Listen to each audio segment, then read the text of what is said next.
Hello guys, welcome back to my channel. మేము ఈరోజైతే మామిడికాయ పచ్చడి చేయాలనుకుంటున్నాము. ఇలా ప్రిపేర్ చేస్తున్నాను, మీరైతే చూడండి. ముందుగా మామిడికాయలని శుభ్రంగా కడుక్కొని ముక్కలు కట్ చేసుకొని ఒక క్లాత్తో తుడుచుకున్నాక ఈ బౌల్లో ఈ మామిడి ముక్కలు వేసుకొని తగినంత కారము, ఉప్పు వేసుకోండి. ఈ విధంగా ఎంత సరిపోతుందో మీరైతే మీ ఇష్టం, కొలత ప్రకారంగా వేసుకుంటారో ఇలా అందాజకి వేసుకుంటారో మీ ఇష్టం. నేనైతే ఆవ పొడి వేసుకున్నా, మెంతి పొడి వేసుకున్నా, జీలకర్ర పొడి వేసుకున్నా. కొంచెం వేయించి ఇలా ఈ పొడులు వేసుకున్నాక చేతితో ఇలా మంచిగా కలుపుకోవాలి. ముక్కలకి ఇలా కారం, ఉప్పు, ఆవ పొడి అవన్నీ పట్టేలాగా మంచిగా చేతితో ఇలా కలుపుకోండి.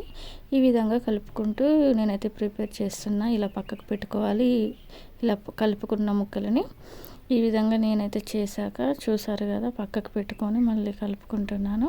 తర్వాత నేను ఒక కడాయి పెట్టుకొని స్టవ్ ఆన్ చేసి ఆయిల్ పోసాను. ఆయిల్ వేడెక్కాక నేనైతే దాంట్లో ఎల్లిపాయలు వేసుకున్నాను. ఎల్లిపాయలు వేగాక ఎల్లిపాయలు చాలా బ్రౌన్ కలర్ వచ్చే వరకు ఇలా వేయించుకోండి. ఇలా ఉంటేనే చాలా టేస్ట్గా ఉంటుంది పచ్చడిలో. మీకైతే చాలామందికి పెద్దవాళ్ళకి తెలిసి ఉంటుంది కదా, మా ఇంట్లో పెద్దవాళ్ళు చెప్పినట్టుగా నేనైతే ఈరోజు చేస్తున్నాను. తర్వాత ఆవాలు వేసుకున్న. ఈ ఆవాలు వేగాక తర్వాత ఎండుమిర్చి వేసుకుంటున్నాను. ఈ విధంగా పోపు రెడీ చేసుకోండి. ఈ పోపు ఇలా రెడీ చేసుకున్నాక మెయిన్గా పచ్చడికి పోపు చాలా టేస్టీగా ఉంటుంది కదా.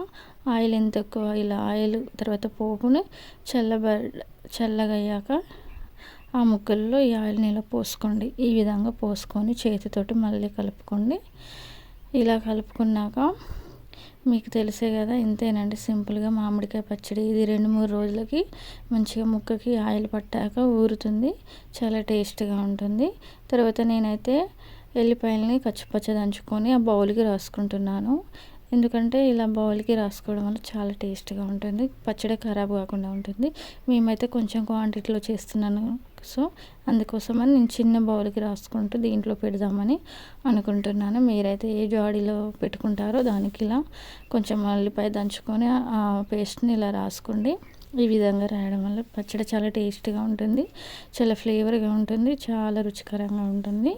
ఈ విధంగా రాసుకున్నాక నేనైతే దీంట్లోనే పచ్చడి పెట్టుకోవాలని అనుకుంటున్నాను.